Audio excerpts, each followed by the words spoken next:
Hello. Hello. Oh, I got a croaky voice. Hello. Hello. Hello there.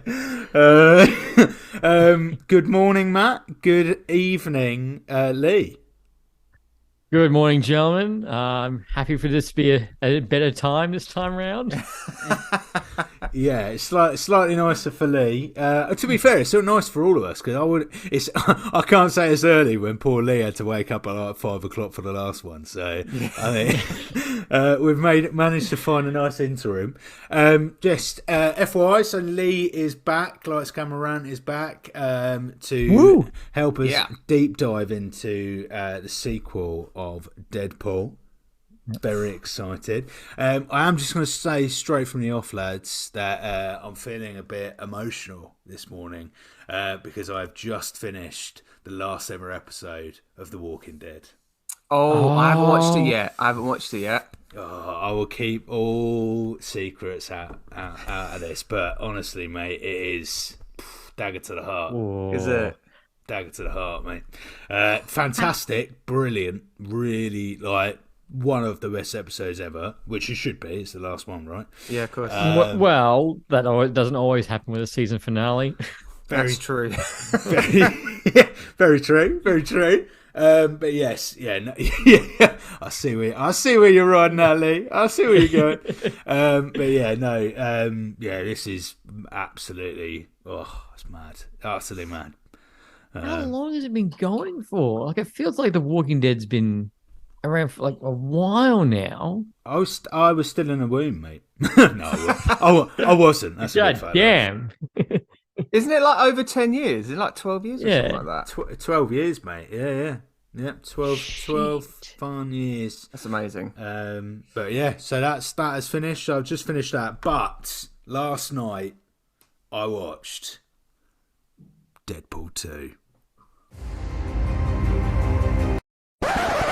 Do you know what? If I was going to do that segue for us this morning, it just popped into my head when you were talking about Walking Dead. I was like, just like Michael Jackson said, you can't stop till you get enough of Deadpool 2. And I was like, that is terrible. Don't say that. But I've said it, so there you go. I'm going to cut my one out and replace it with that. And then lead us in. Boom.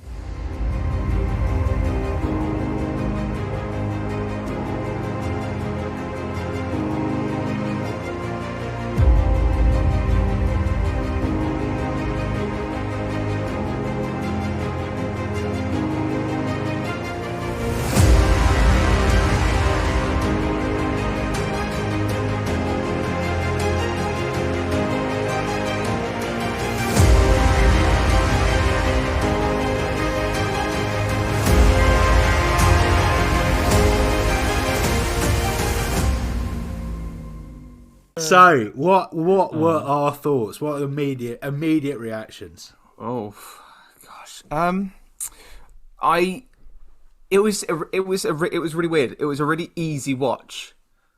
I kind of I think you had this with this previous movie in one of our phases, Forrest, where you just watch it quite numbly, and you go, oh, it's finished, and it's quite short. I got the sense that it's quite short. Sequel. I enjoyed it. There were some good moments. I think it's definitely not as good as the first one. It might have been unfortunately struck with the second sequel curse of the movie, maybe. But yeah, I enjoyed it. But there were plenty of bits where I was like, it doesn't work. Yeah. Yeah, I agree with you. Like, when I went back and watched this, I remember thinking, this just made me want to watch number one again. Like, it just made me want to go back. Yeah. Like, don't get me wrong, like the spectacle, liked all the characters, everyone got to see new, but it was like, was not having the big enough budget a good restraint? Yeah, that was the thing. Like, don't get me wrong, like seeing Cable, fuck yeah. But I'm like, everything else, I'm like, yeah, that was good. But then, yeah, you're right. You're like, you almost watch it numbly. Yeah. What about yours, Forrest?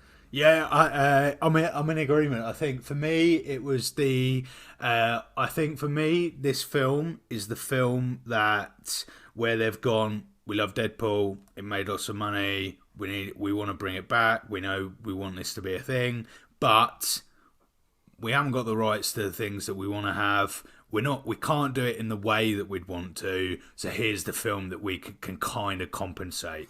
And it feels like a compensate film for me. Deadpool 3 and what we know about it absolutely is going to be shit hot, because they've been wanting Wolverine for fucking ages. They've been wanting to link it into the MCU. Tick, tick, tick. Whereas this film just spent like, here's a mini interlude. Here's more of what you wanted, like you said, Matt. But here's an interlude for the time being. I feel like they fucked up immediately for me. Oh, but before I say that. Who's doing the synopsis this week? Who's doing I was it? wondering that. Oh, That's why I just got up. I was like, I better be prepared just in case. We're all about surprises. Is it? All right. I reckon, Lee, you carry us on, mate, because you started, so you finish. That's how I think. Well, I was thinking also today. I was like, when Deadpool 3 comes out, we're gonna do this again, right? 100%, absolutely. Yeah, you're our Deadpool guy. co-presenter now, mate. Job in. That's all we need you for. We don't need you anything else. Please don't come back on the show. We're good. Yeah. Deadpool 3 in 2 years. That's the next time. We'll get you involved. 2-year break. Yeah. We said like 2 years ago. Yeah, it's good. It'd be good to have you back now. Oh, mate. Right. Yeah, send us away, Lee. Come on. Let's do this. Okay. I also loved your edit from the last episode too. I was like, wow, I've never sounded so epic doing an intro before, because I never put the background in for my show, but it sounds so good. Oh, mate, cheers. All right, so Deadpool 2. The foul-mouthed mutant mercenary Wade Wilson, aka Deadpool, assembles a team of fellow mutant rogues to protect a young boy with supernatural abilities with the brutal time-traveling cyborg Cable. Wait, that's it? That's it. That's what it says on IMDb. Jesus. That's what I mean. It's like they couldn't even be bothered to do a synopsis. That's it. That's it's quite nice. It leaves you, if you hadn't watched the film, you'd be like, oh, okay, that leads me to want it. It either leads you to want more, or it makes you think, fuck me, this does not feel like it's worthy of a movie. It feels like it's thrown together. Yeah, just slapped on a plate, mate. Yeah, and that to be honest, that's kind of how I feel like the movie went. Everything kind of was just, oh yeah, let's just do this. Let's introduce that. Let's just introduce him. Let's just do, yeah, okay, cool. Let's do that. Is this the end of the movie? Yeah, okay, cool. We'll wait till the third one. Like, it felt like they were either trying to get through the sequel curse, or just get through a sequel and just wait to see what the next project is. Was there writing issues with this? It was a different director, wasn't there? Yes, because funny enough, from the very first movie where it says douchebag director, they actually had a fight, and he left the project. That's funny in saying that, because I'm pretty sure the director is David Lynch, and That's it. Yeah, I'm sure he's the one who did John Wick. Yeah, he did John Wick 1. Oh, and unfortunately, he also did Fast and Furious Hub Shaw. Oh, that's a big downgrade. Okay. There we go, mate. That's it. So his top credits is Deadpool 2, Atomic Blonde, John Wick, and Fast and Furious Hub Shaw. I'm like, were you drunk on the fourth choice? Jesus. Fucking hell, man. But yeah, so Matt, tell us more about you what you thought from the off then. Right. Okay. So we begin obviously at the start with Ryan Reynolds and what's the lady's name again? Marina, isn't it? Who plays Vanessa? Marina, sorry. And they're deeply in love.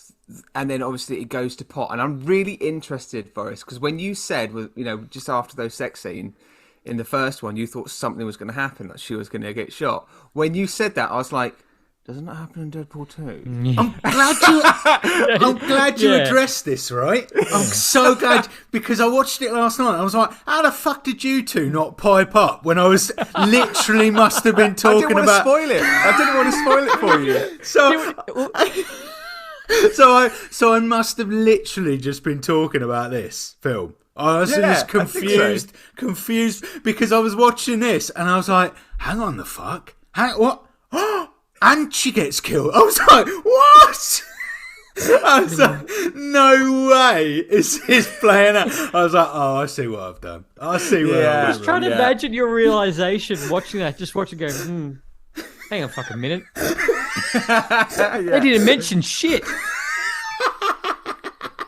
I'm like, did they just go back and rewrite this film in exactly the way that I asked for it to? That was madness. Yeah, I'm so glad you addressed that. Yeah, like so as that was happening, and that is, to be honest, for me, and this is really sad, how it went downhill for me. I think the choice of killing Vanessa off in the film to drive the whole plot was a mistake. I kind of feel like Vanessa's performance, in the first one was so good, and there was this kind of like power couple situation that they kind of formed in the first movie, and this really unique and kind of generic. It wasn't a generic love story. It had complexity to it. Their relationship is complex. It's volatile. It's passionate. You don't get to see something like that in that kind of superhero sphere. So if that was the first time of me watching it, which it wasn't, I think it was like the second or third time I've seen it, but like if that was the first time me seeing it, I would have probably have wanted to see more of a power couple kind of sequel with these two going through. Maybe she becomes a soup of some sort, maybe she becomes a mutant, I don't know, or there is another loss. That somebody, Wade loses somebody else that's close to him that drives this plot forward, and then obviously he brings her back at the end, sorts out all the timeline at the end, which is fun and a nice little bit at the end. And again, that I just kind of feel like I know. So yes, she's back alive. You brought her back in the end credits. So why do all of that movie and go through all of that when you could have had an opportunity to flesh out Vanessa's character a little bit more? That's me.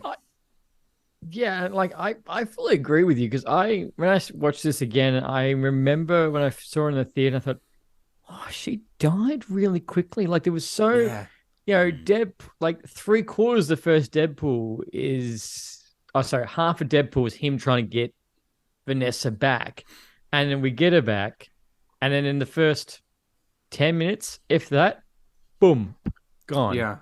I was like, oh, because it just seemed that, she got killed off way too early. No, and we know, obviously, it wasn't anything to do with contract. It wasn't to do that she was already pregnant and she had to leave. This was the plot. And the thing is that Marina, she is a fantastic actress, and people are already clamoring for her to come back in Deadpool 3, which... Yeah. There is a whole strain you could go down that is a possibility, but it's she died off so quickly. And and the thing is, I like the opening too. I love how he went Deadpool International. Yeah, that's great. Yeah. Yeah. I think it's more than a possibility that she'll rock up in Deadpool 3 because Wolverine's dead, right? And so we've got time travel, we've got loads of different means, and he's gonna link up to the MCU, which means that alternative universes, blah blah blah blah blah. So I think absolutely she's gonna rock it. They'll be stupid not to use it for the third film. I want to put to both of you an alternate, right? Okay, what if she still died, however, she dies at the end of the first film. His whole ambition is to get her back, and therefore, when he realizes that Cable has this time travel thing in the second film, his journey remains the same in the second film, but because she's died at the end of the first, that gives a central focus for this film. Would that have changed it? Yeah, I like that. I think the biggest issue for me was Leigh, as you say, the fact that she died in the second scene. Like, she died immediately in the first act, and it was just, there was no chance for us to go, oh my god, isn't she great? It's so great to see them back together. It's so great that they're making these plans.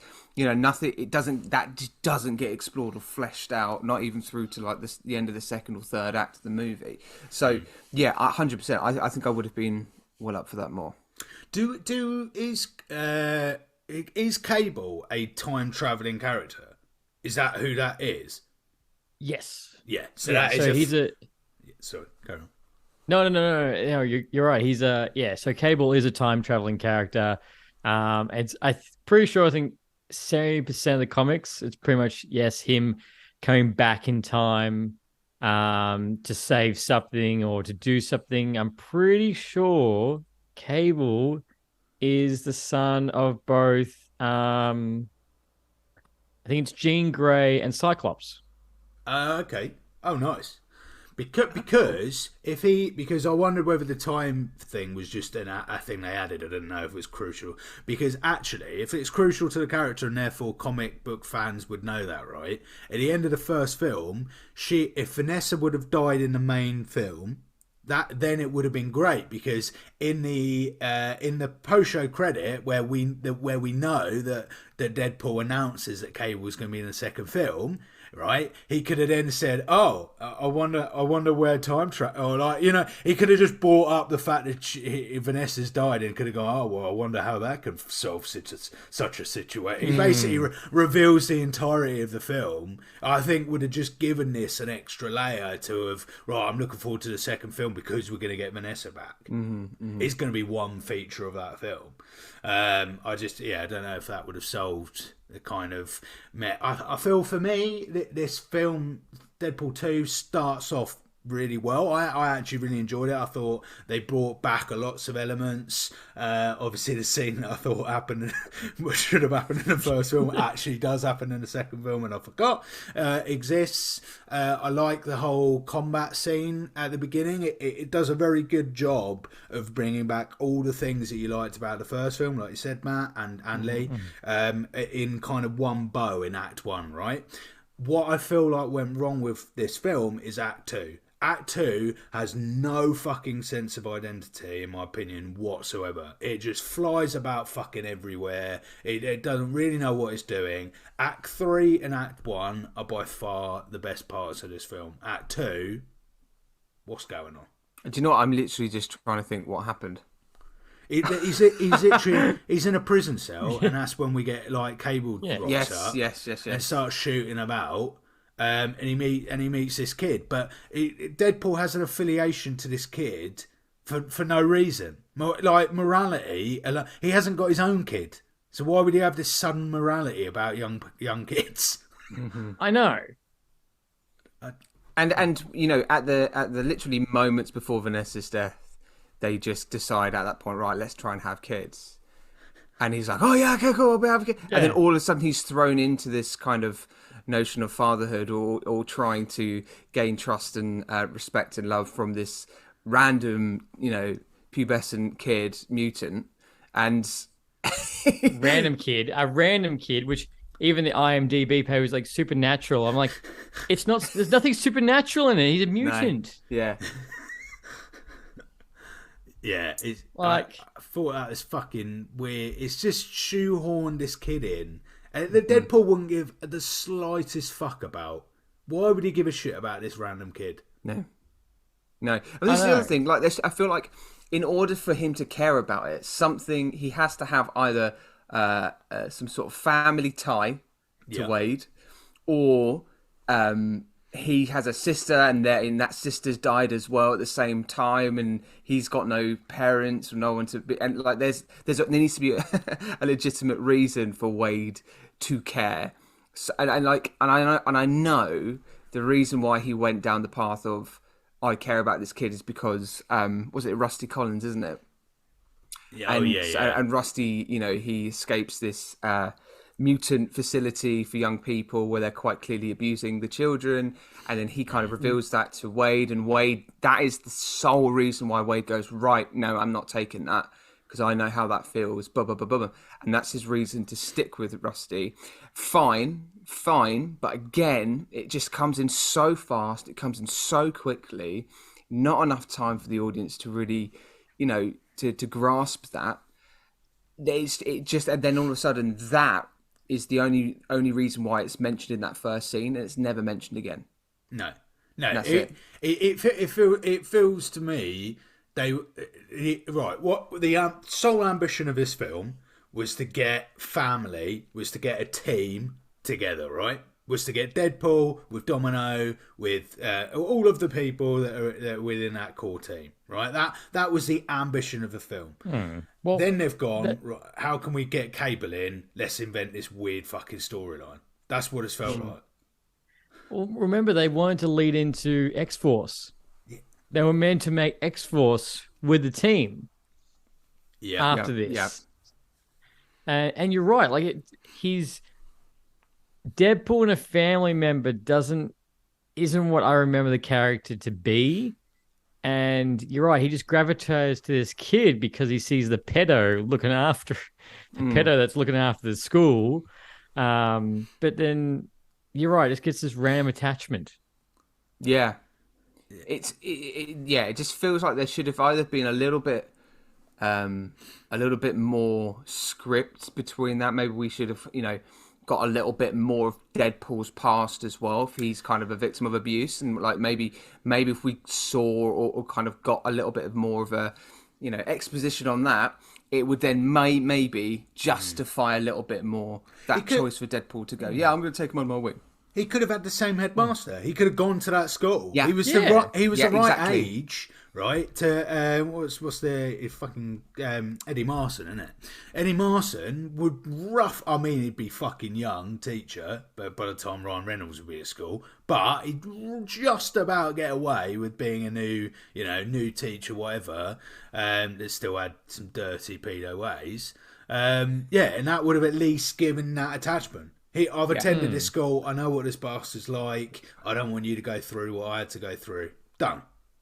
Tick. Sorted. Yeah. But no. Instead, we had no connection. no reason whatsoever. No. And it's a random, as far as I know from the basic comics I know, like pretty sure the school doesn't pop up into anything, or like it's not even like a noteworthy school. Like I'm like, this is completely different. Like, it's Arkham Asylum, and wow, this has got history. Like, it's just a random mutant school. Yeah. Which they then rid of by the end of it anyway. It's not it's not going to have any entity in any other film. That's right. So I think Well, I believe we're all agreed. The storyline is definitely flawed in this film. Yeah. Yes. Yeah, and I'm just saying, so Rusty is played by that young. Is he New Zealand? Is he New Zealand actor? Yes, Julian Denson, which he named himself Fire Fist. So very feels sorry for his partner, but that's. I have not seen him in anything else except for Subway ads. He's in Subway ads, mate. Yeah, he's in Subway ads. I've seen him in Christmas Chronicles. I can't remember which is the first one or the second one, but he's a bad elf in that. So my daughters watched that movie, and I think is he the young kid in Where the Wild Beasts Are? He's in a tiger film, isn't he? Oh, I think he might be. I think that is him, isn't it? It's good, great shout. Hunt for the Wilder People. Beast. That's it. He's in Godzilla vs Kong. Oh. Fantastic. Wild People. Hunt for the Wild People. But no, I thought he is in that film. What's the film that you said? Where the Wild? That's what I mean. I think that's what I mean. Hunt for the Wild People. I think that's what. Wild People. Yeah. Wilder People.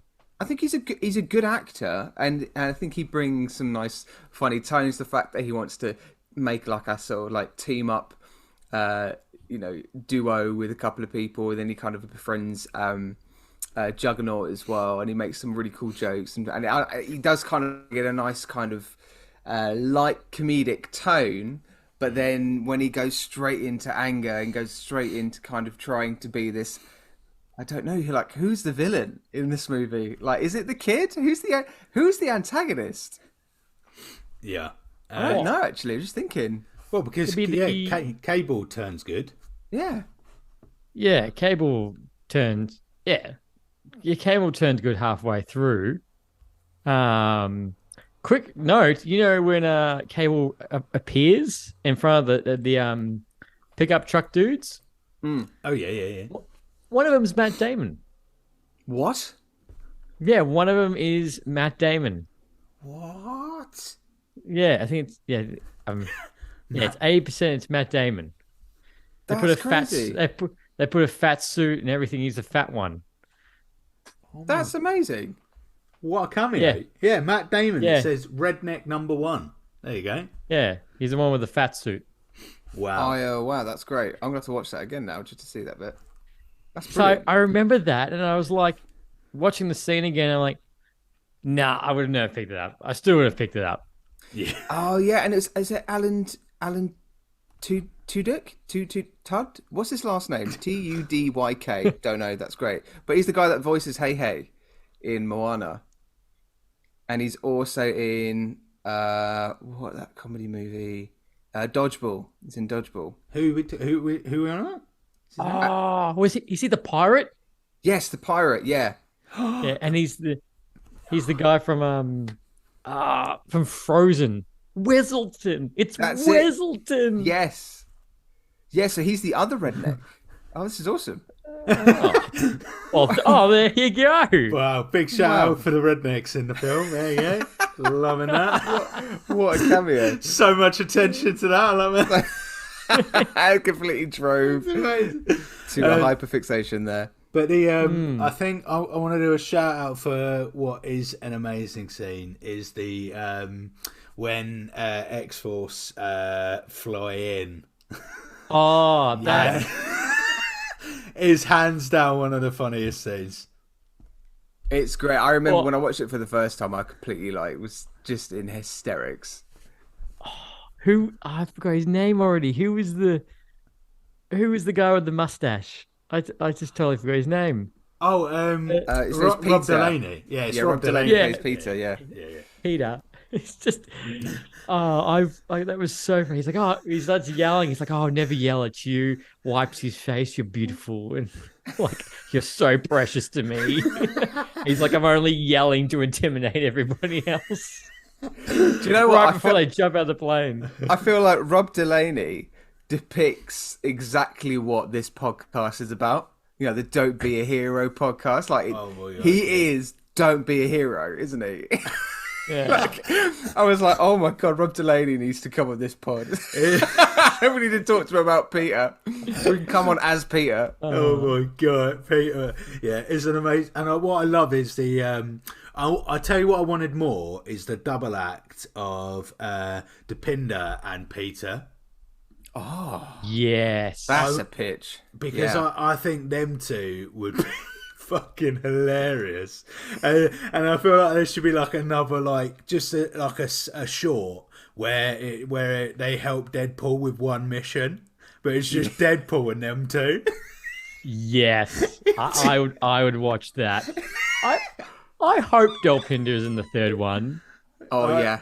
He's got to be and just be confused as fuck to why. Like, why did you bring me to this universe? Why did you bring... Like, what?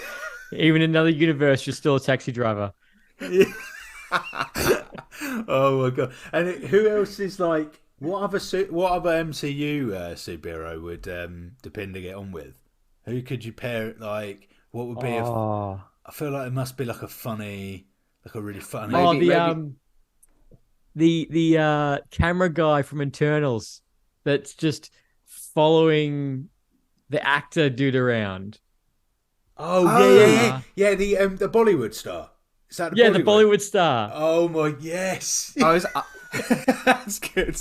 I was thinking as well, Madison from She-Hulk. Madison. Yes. Which one's Madison? She's the one that's just kind of gone to Drunk. She's drunk girl. Yes. Yeah, Madison Yes. with a Y, Yeah. but it's not what you think. Or something Yeah, like that. yeah. Them three on a night out. Oh god, I'd watch that. I would watch a couple episodes of their Disney Plus show, and then just trying to make sense of like, oh, you know, who's your superhero? Deadpool. Who's that? Oh well. Just amazing. Just them two like around the table, just having some Table of drinks. three. Yeah. She Madison will rock up about 20 minutes late, be pissed off her face. Be genius. Wong has helped me here. Yeah. She comes through a little Wong portal. She just stumbles through like, oh, genius. Love that. I'd watch that. I mean, we're absolutely bound to get Wong in Deadpool 3 because Wong is in everything now. Isn't Yeah, it? it's the Wong dynasty. It's the Wong dynasty, exactly. Oh my god, That's the what- Wong dynasty. Yeah. Yeah, Phase Wong. Face. That would be, honest to God, Wong in Deadpool 2 would just be fucking. I just want to hit Deadpool's reaction to Wong as well. Would be like, suitably like, oh my god, I'm in a film with Wong. Yeah, Oh yeah, that's right. I fucking made it. Just to hear Wong go, what the fuck is this? It would just be Oh. so good. Yeah. It would be That's- great. That's where you put the first fuck in Yeah, the MCU literally, is it's with gotta come from Wong. What? Yeah, and be like, What the fuck is right? The scene needs to be right. He emerges from a portal, and then Deadpool's like, "Oh my god, I'm in a film with Wong. I fucking hit. I made the big time." Right? Wong goes, what the fuck is this?" Gets run over, and Deadpool's like, "I've just fucking killed Wong." oh, Do you imagine? And then he just rewind in time, like, "No, I can't kill Wong. I can't kill." keeps pushing him back to the portal. Oh my god. Mate, we've just written the scene. That is Done. And we're like, yep, done. Kev, if you're listening to us, Kevin, we're just written a bit of Deadpool 3 for you there, mate. Also, thank you for taking my tips from the last podcast about Vanessa's death. You really got that scene spot on. Oh, I look forward to the royalties. yeah, genius. Oh.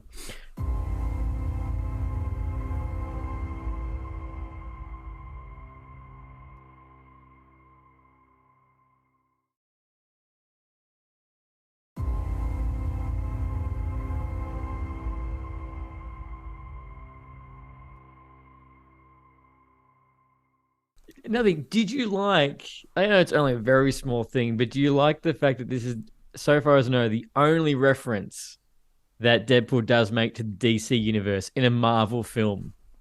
Like, he straight up said it. He did, didn't he? Surely he has to pay royalties for saying that. He said basically he said I'm Batman, didn't he? No, because he's like, oh, you're so dark, you're sure you're not from the DC universe. But he also says I'm Batman, doesn't he? I swear he does. Yes, he does. Yeah, he Yeah. says Batman too. But the thing is, like, Batman and Superman, I feel like they're like, you'd say that to anything because Superman is both a name and like a term. Yeah, Yeah. true. That's true. Yeah. Yeah, the I suppose because it's not, although it's a Marvel film, there's still DC attached though, right? Like at this point, Deadpool's not a full, because isn't that why they couldn't get it in the MCU? Because I thought the whole point was that it's a bit like the Spider-Man, the initial Spider-Man, where it's like it was still DC powered, even though it's a Marvel film. Or am I talking utter bullshit? Maybe I'm talking utter bullshit. It's because of the studio that produces the movie, isn't it? Yeah, and I just thought maybe because DC's part of it, so they could get away with. But mate, who knows? But yeah, who knows?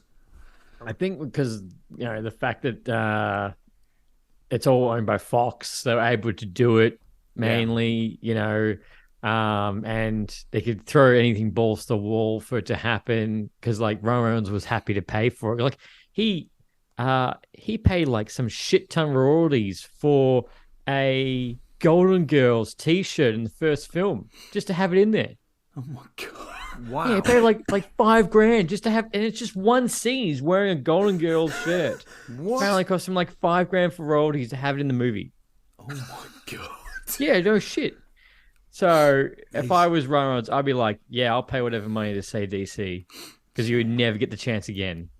Yeah. Wow. Yeah, that's true. Because I said to a mate ages ago, I'm like, the most balls thing Doctor Strange 2 could have been is that when they were flipping through the multiple universes, if one of them was DC, that would have been such a blink and a miss it, but it would have made a big difference. Yeah. That would have been nuts. Do we have any more favourite moments in the movie? Well, you kind of touched on it. You kind of touched on it, but when they're all dying from the plane flight. Yeah. And they're all, how each one of them were dying. Like the guy, was it the guy with the massive star killer or something it was, who got chopped up by the helicopter and his guts were green. Oh, yeah, Shatterstar, yeah. That's it, Shatterstar, and how the guy that could spit went to the wood chipper. Yeah, that's Bill Skarsgård. I completely forgot that was him. So, little thing for you. So, Sophie, name of my partner, by the way, Leigh. All right, some exciting information there. So, Soph watched this with me, right? She don't watch any of these type of films, right? So she was sat there watching it. I was like, maybe she watched like 5 minutes. She was glued to it, right? And I was like, fucking hell, all right, fair enough. I think it's the R-rated nature and the jokes, but she picked up on Bill. Was it Bill, his name? Yeah. Bill. Yeah. Because I didn't have any idea about him, but because he is, who is it, right? Yeah, he's Pennywise. Yeah. Pennywise. Yeah. Is he also? He's not the same guy who plays Vecna in Stranger Things, is he? No, that's somebody different. That's someone different. Yeah, it's someone different again. Which I'm pretty sure. I think he's the guy in Vecna. Which when I first saw him, I was like, "Oh, you're the guy from Harry Potter." Yes. I'm pretty sure he's the one. Harry Potter 6 and 7, but Bill Skarsgård, his whole family actors. Like his brother was in Tarzan and something else, and his dad's the scientist from the MCU. Yep. Madness, but yeah, she's. I picked up on it right away, and I was like, Bill, who the fuck? But I haven't watched it. To be fair, Bill fuck what? Bill Skarsgård. He's got a skull there. I thought that scene was amazing. I think it's quite telling that one of our favourite scenes is where most of the cast dies. That's true. Well, we got to see Brad Pitt die. We did. Did they? Was that actually like? Obviously, it was his face, but did they just like superimpose him from another film into it? Was that actually him? No, that was actually him. Wow. I can't remember. It was a favor or something like that. And Ryan Reynolds said in an interview that he's like said to Brad Pitt, "Look, I've got this Invisible Man. No one's gonna see him until he fucking dies. So I think it'd be hilarious the fact it's you." And he was like, "Done," because obviously it took him, 10 seconds to film it, like 5 minutes to film the scene. But I remember seeing that, and I was like, that caught me off guard. I was like, surely it would have been a nobody, but no, he was real. Yeah. Yes. So good. I love seeing the parachute float around. There's no one in it. It is utter genius. I love that bit. I think I'm gonna talk about individual members of the cast because so it's Zazie Beetz who plays Domino. Fucking insane. She's so good. Yeah, she's so good. good. Nailed that. She's how I feel when when we were talking about the first Black Panther, and we were talking about the women in that film, and some of them are just the best actresses in any MCU film, and this is Domino's, what a character, and I think that's another favourite of mine is where she's driving the lorry. and then she's always getting her luck and always getting out of the situation. But that whole bit of CGI where Deadpool flies in to stop Cable, and I thought that was a really it kind of reminded me of the same thing. It's very similar to the bus with Shang-Chi. Yes. Yeah. Yes. Very very similar type of scene to that. But it was awesome. I loved That was my favourite sequence in the movie. Just the way it was shot, and just and to be honest, seeing Deadpool on a scooter, I mean, on a Vespa, I mean, that would just, I'd see that any day.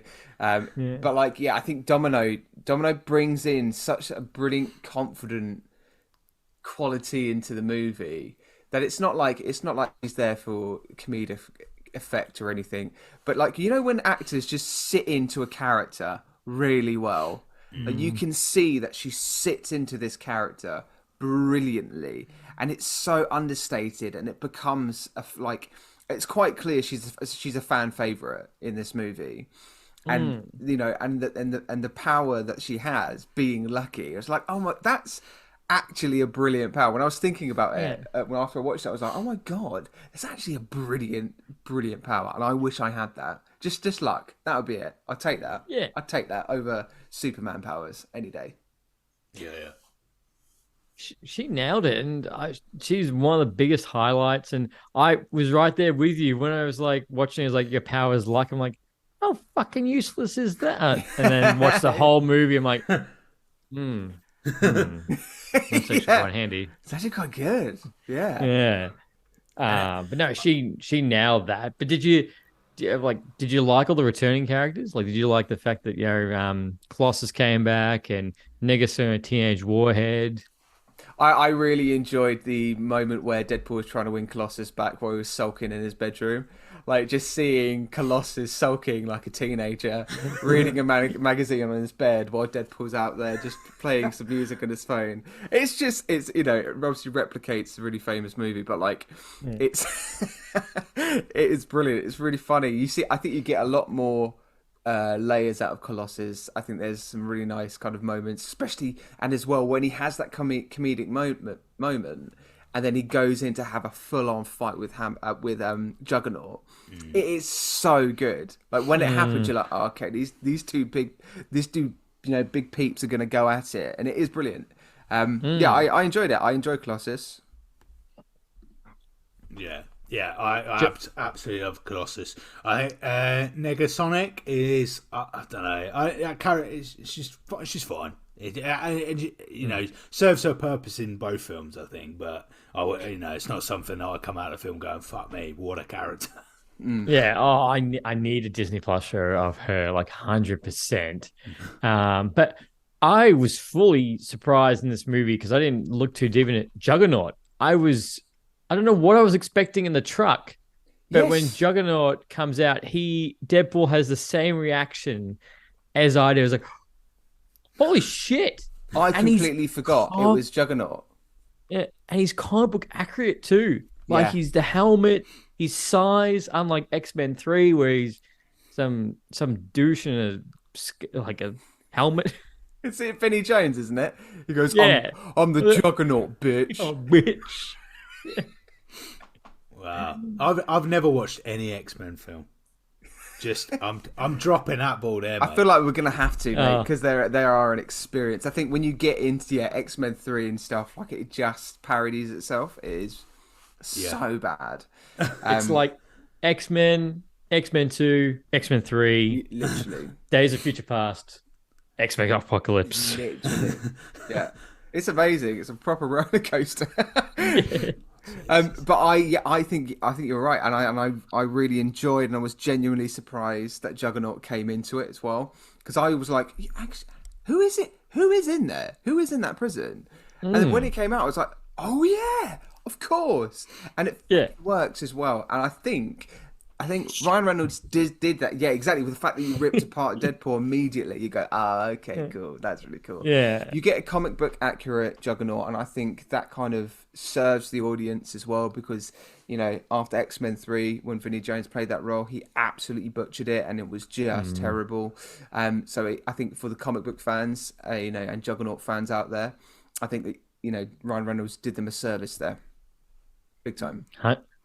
100%, 100%. Just fully shocked, and I just loved. Yeah, he ripped Deadpool in half, and then later on, you see that Deadpool's like duct taped himself because he got ripped. And his growing legs, the bit of his growing legs when he walks towards Cable is God. Yes, that is a brilliant moment. That is, and so he does funny. he does the basic instinct thing. I still laughed at that.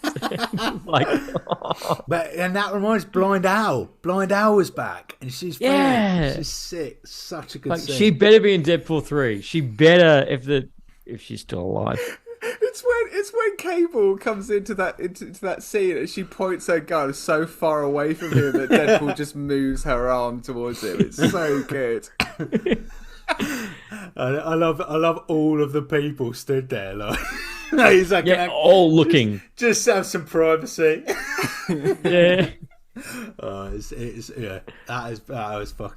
was hilarious. That stuff is good. Like those. It's not like the story, but like moments. Yeah. Moments in the movie make it good, and until you look at it all together. But I think that's because the writers of the comedy were obviously the same, right? So and Ryan Reynolds has his part to play, I'm sure, in it. So all of the comedy was always going to be, I think, good. But oh my god, the story was just fucking pretty bad. Did you like Cable's story? Like, what did you think of? Like, he was basically Terminator 2-ish, coming back. Mm-hmm. And I think the whole CGI with his metal arm on Josh Brolin was excellent. When I first saw it, I was like, that looks very believable. And you always go, like, this came out in 2018. This came out the same year as Infinity War. The man had a huge year. Yeah. It was amazing, and I think for me, only thing was that I would have had more of the first where we first see him, and it's his family and blah. I wanted more of that.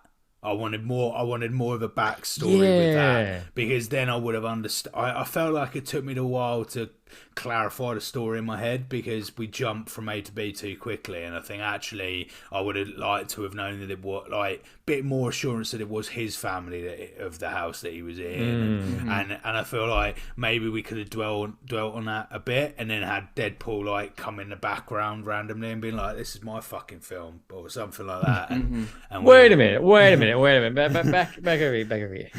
yeah, exactly. And but yeah, that's what I thought. I really enjoyed Josh Brolin in this, but like I don't know. I just kind of feel like they should have done some sort of Thanos, reference or something. He does say Thanos. Yeah, he's like, "Look here, you Thanos-looking motherfucker." Yeah. Did he actually? Yeah, I missed that. I don't even think it's like a long sentence like that, is it, Lee? I think he literally just turns around and goes like, "Shut up, Thanos," or something. But maybe it's something like that. Yeah. It's when they just get the taxi, and there's all three of them, and they're about to go save Fire Fist, like they're about to go up at the final climax, and he's like. Outside the school, I think, aren't they? They're right outside the school. And it's all kicking off. Yeah, because I'm watching, going, you surely you cannot say something for the guy that's good, been the biggest bad guy in the year that even still now we still talk about. Like, you cannot pass that moment. Yeah. Yeah. Oh, okay. I'm glad they did actually say it, and I must have missed that, because I immediately was like, "Oh, I wish they did something there." Because there's the thing, you can't. You're right. You cannot ignore that, and the fact that he does a really good job at playing Cable, and again, it's good casting. You can definitely see him playing that role, and the fact that he's playing Cable and then Thanos at the same time in the same point in his career is insanity. Like, it's actually insane to play those kind of two roles in that kind of superhero comic book world. He must have been reining it in that year. Oh, he 2018 would have been his pretty penny. Question that there was actually another fan favorite person to take up Cable that brought up some steam, which was the guy from Don't Breathe and Avatar. the Colonel in Avatar. Oh yeah. Heard like the scar on the side of his face. I can't remember his name, but yeah, he's in. Yeah, he was the one who tried to, tell the Sam Worthington, we can get your legs back. And then he was in the horror movie Don't Breathe. I can't remember what else he was in, but what's his name? Is it Stephen Lang? Yeah, that's it. Yeah, Stephen Lang. Okay. Yeah. He picked up some momentum of being a fan favorite for the role. Oh, really? Okay. Yeah, because just like he's built and Yeah. like the character, but I was like, in the end, I was like, nah, Josh Brolin. Yeah. And yeah. Well, I don't know. You don't know how much they'll fuck about because Cable will be in the third film for sure. Now, the thing It's to be, but I just want to see other characters interact and see if they say anything. You look awfully familiar. Well, this is the thing, right? Because obviously we've got if Deadpool is linking up with the MCU. The MCU is all about the Kang dynasty, which is all about Kang appearing in multiple different timelines. It's different people, so completely different. And they've said that they've announced that one of the Fantastic Four Brigade, I think I mentioned it last time, might be one of his variants, right?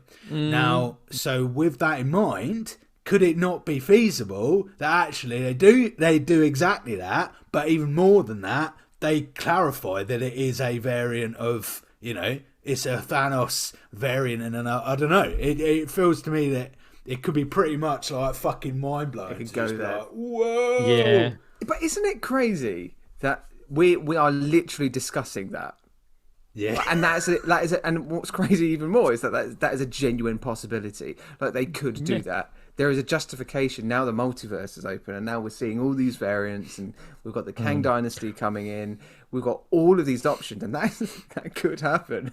Yeah, that'd be crazy to say that, like, 10 years ago or even 15 years ago, and you're like, oh, I wish I could see Spider-Man with Thor or something else. I think one of the best photos I ever saw, and it was a picture of Endgame where Spider-Man's riding Thor's hammer. And the caption was like, if you told me 10 years ago that I will see Iron Spider riding Thor's hammer over a battlefield with 30 other characters, I would have gone into a mental asylum, or I would have told you to fuck off. Like, that's how crazy it is. But funny enough, I actually did read something this morning to add in the whole Deadpool 3 plot, is that apparently Ryan Reynolds has contacted Channing Tatum to appear in the movie either as Gambit or somebody else. Because Channing Tatum was meant to get his Gambit movie right before Fox did the merger. Yeah. So we might get our second iteration of Gambit. Do we want Tatum in the MCU? I'm not sure. I want a bit of Channing Tatum in the MCU. No. Yeah, I don't know. I mean, I've got mixed feelings about that. So do I, mate. To be fair, so do I. I do too. I think he's got some comedic chops, but I think when he plays my name is Jeff. dramatic, my name is Jeff. But when he plays dramatic roles, I don't know. There's something. It's just something that's missing, I think. And also I feel like, exactly that, and it almost will remove a little bit of like Ryan Reynolds. I feel like you're getting two similar very similar comedy styles too close together, and I think actually Deadpool works because no one's like Ryan Reynolds, and no one's like Ryan Reynolds in the MCU, right, in completion right now. So if you start adding in people actors that woo hilarity. But yeah, I think it's they gotta be careful. I think if it basically, we turn into a fucking version of I Love You Man, or suddenly it basically turns into a fucking comedy film, then it feels so detached from MCU and detached from superhero films that you no longer buy into it. That's what the danger is, I feel.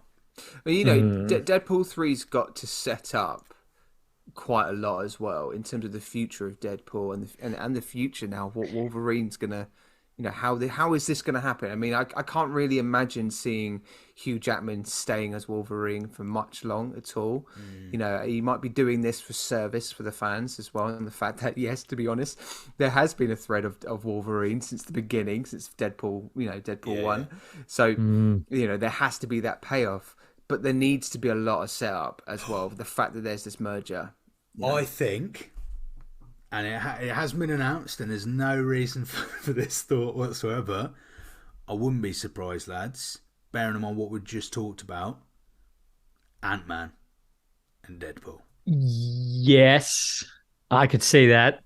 Because I feel like Paul Rudd would be great. Ant-Man, hilarious. Their whole right. So Ant-Man's whole thing is it struggles with its identity. It struggles with its place in the MCU. It's just about have quantum mania, in which case he's going to jump around worlds like a fucking lunatic. That's coming next year. Deadpool 3 follows the following year. I'm just saying, the two go together like peanut and butter.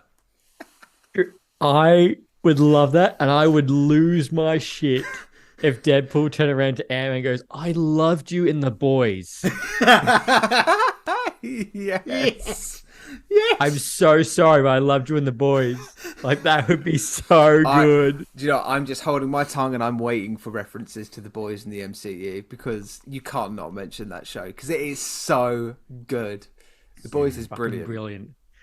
Oh, mate. So, yeah, that would be... and that would link him with another superhero. Because I'm trying to think what superhero... They've got to link him with another superhero currently in the MCU. Because all right, he's linked to X-Men. X-Men are coming in, blah, blah, blah. But actually, they still don't have their own place within the MCU yet. And they're not big enough to... I don't think they'd all be big enough to carry on themselves. They've got to link someone else. Yeah. Yeah, it's going to have to be a buddy cop movie isn't the right word I'm thinking of, but he has to team up with someone through the movie. So it's got to be like three of them. It's going to be him, Wolverine, and some current MCU character for it to feel connected and not be like, again, this is something away from the universe. Which with Wolverine, he's not going to be our MCU Wolverine. I feel like he's just going to be I feel like he's just going to be in that one movie and might stretch to a cameo in Secret Wars. Yeah. I think he's dead right. He's an old actor, and Wolverine. I think also you thing with Wolverine, it's so iconic that if it's overcooked or cooked in the wrong way, you can destroy such a legacy there.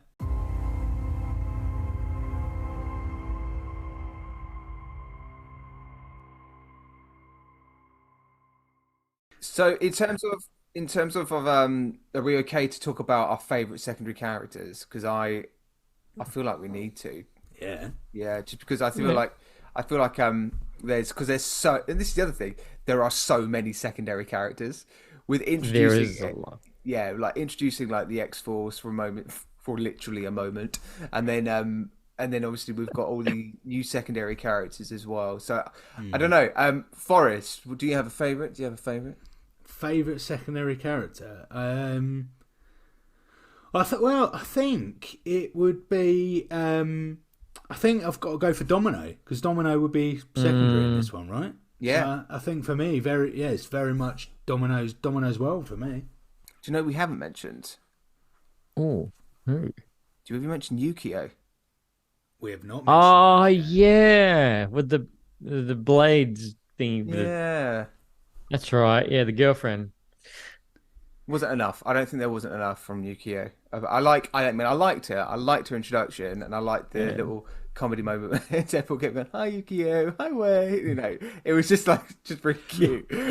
Yeah. I don't feel like I thought Deadpool was going to be a lot riskier about that. Yeah. Yeah.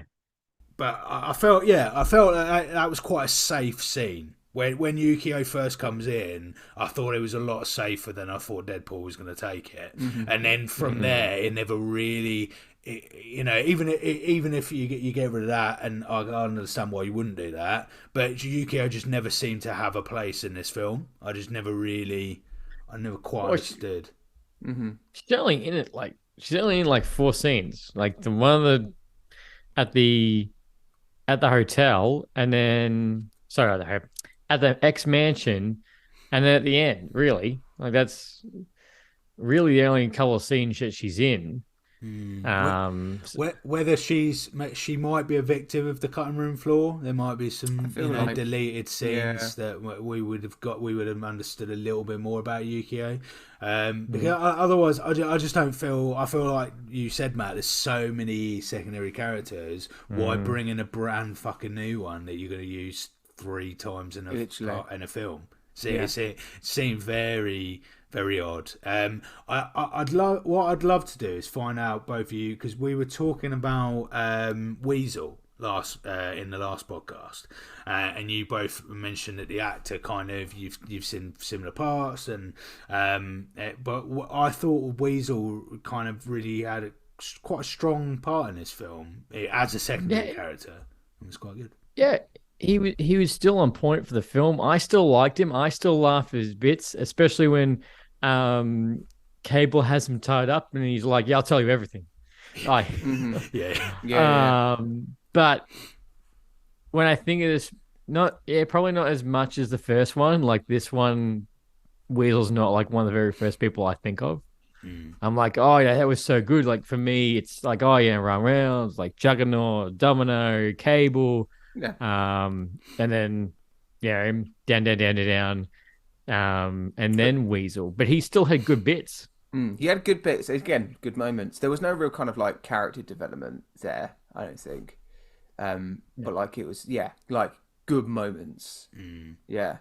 I think that kind of goes to show. I think with a lot of the secondary characters, probably apart from Domino, because she was threaded in quite nicely into the plot, from the second act to the end, and that was kind of consistent with every other secondary character. There wasn't a development moment in the character, maybe apart from Colossus, maybe slightly. Negasonic Teenage Warhead, there was just nothing other than the fact that she's found a partner. Like that's it,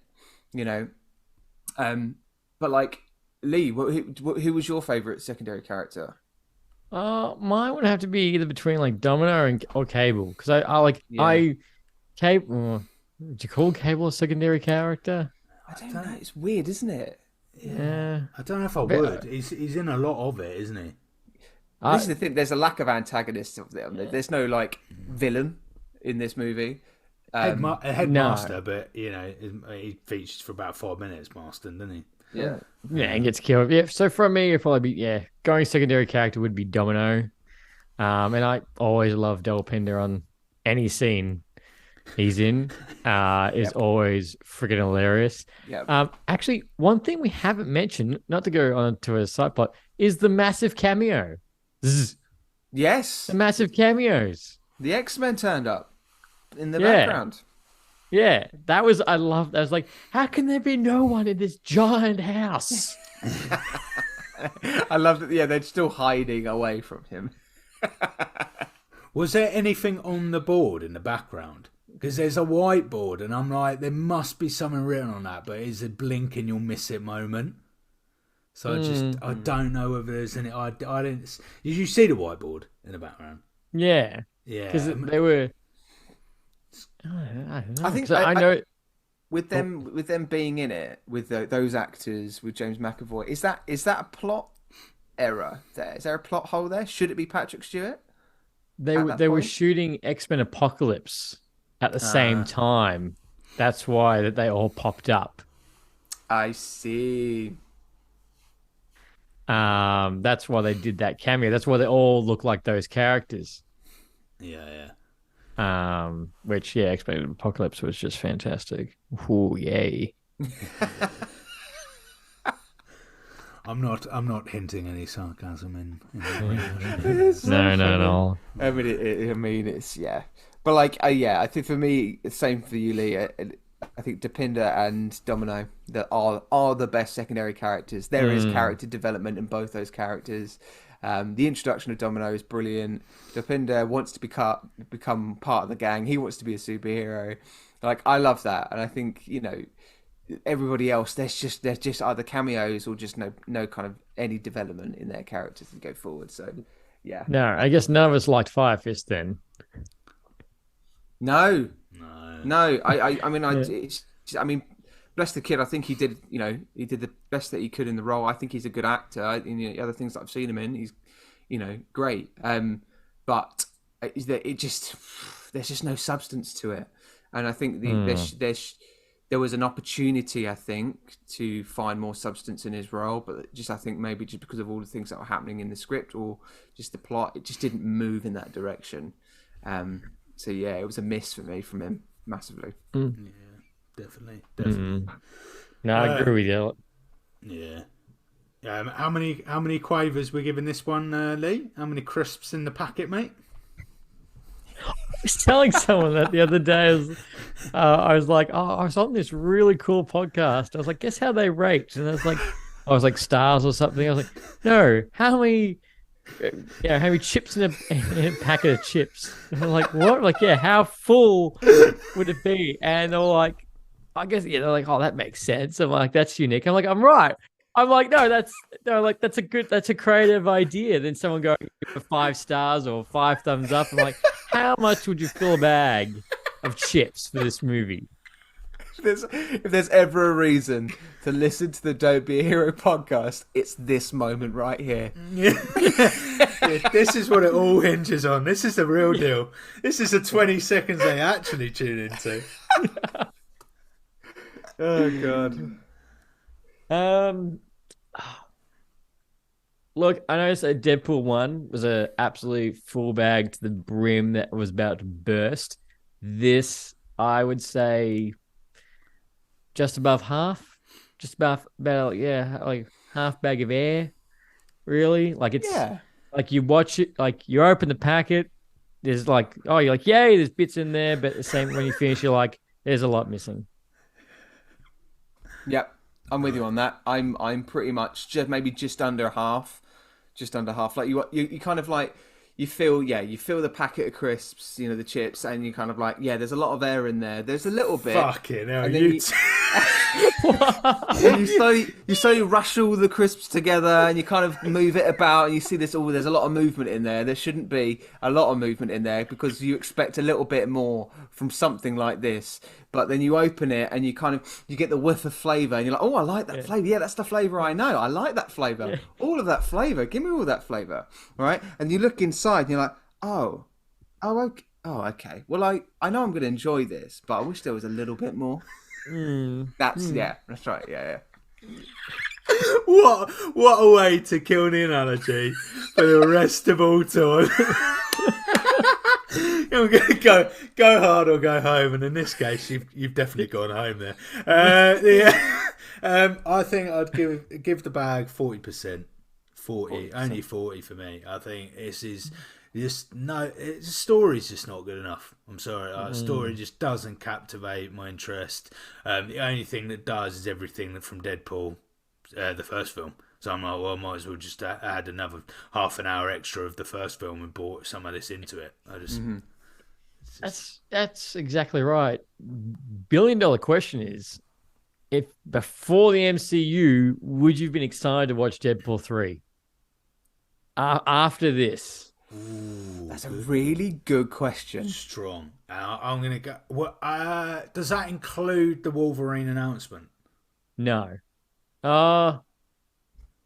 Okay. Yeah. Including Wolverine, because that could still happen, but not part of the MCU. Okay. I feel like Wolverine's.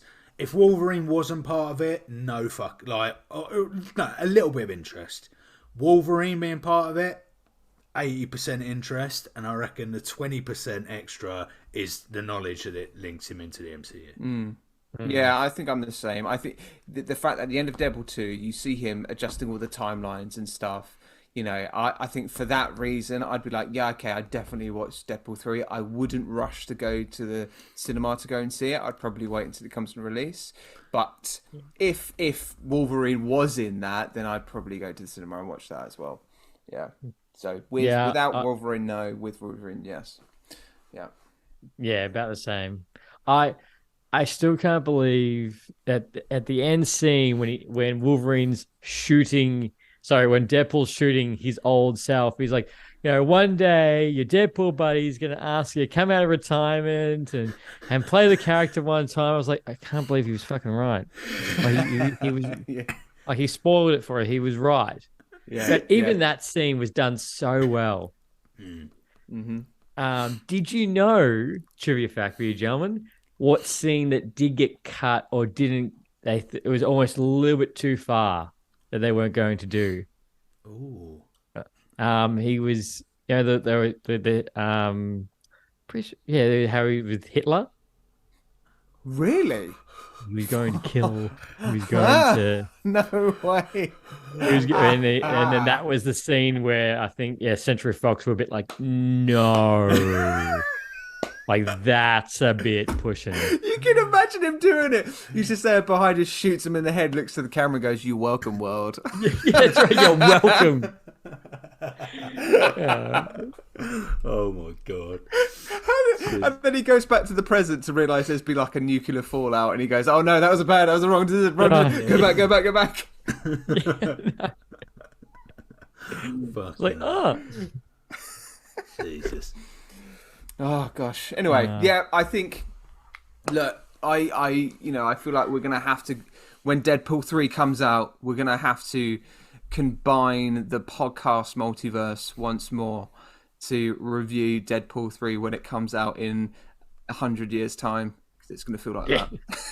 I feel like maybe if this podcast has really launched off, then maybe we'll come over to Australia. Done. I'm happy to come over to the other side of the pond for you guys. Trust me. Happy days. Remember, 3/4 of our country is desert. There you go. So what a Deadpool 3. So if you keep listening in, maybe whenever we have a subscription service, get involved, and then hopefully I'll be allowed on again. He'll be allowed on again in 2 years. We can bring Leigh to the UK and do this bitch live. Woo! Go subscribe to that Patreon. Yeah, woo! Yeah. I take my top off. No, what? Okay. Anyway, it makes money. Trust me, this would not make any money. I'll be a negative. I've lost money. Lose money. Anyway, on that lovely note of me taking my top off, all of you lads, it's been an absolute joy to the world to speak to you about Deadpool 2, and it's a goodbye from me, Forrest. It's a goodbye from me, Matt. It's goodbye from me, guys. We did it! Ta-ra for now.